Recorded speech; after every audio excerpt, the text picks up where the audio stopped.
Welcome to Chillin' 101. We hope this video helps. You've already set up WhatsApp Business and given it required permissions. Now start. Open the app, go to Settings, then Business Tools, and choose Away Message. Once there, toggle the Away message on so it becomes active. Make sure you tap Edit to replace the default text with a clear, short auto-reply. You're starting with the message content because the rest depends on it. Keep the reply simple: who you are, when you'll respond, and an alternative contact if urgent. Once the away message exists, configure when and who receives it.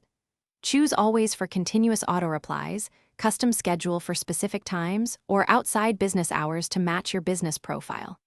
Then pick recipients: everyone not in address book, or specific contacts to limit replies. Make sure to edit the message to include quick personalization, your name or role and expected response time, so recipients know why they got an auto-reply. After you set schedule and recipients, preview the message and adjust timing to avoid looping replies. Save your settings and immediately verify by sending a test message from another device. Once done, confirm the auto-reply arrives.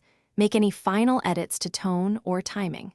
If you need more complex automation, consider a trusted third-party tool, but make sure it complies with WhatsApp policies.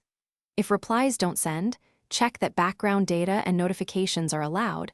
Battery optimization isn't restricting WhatsApp, and you're on the same.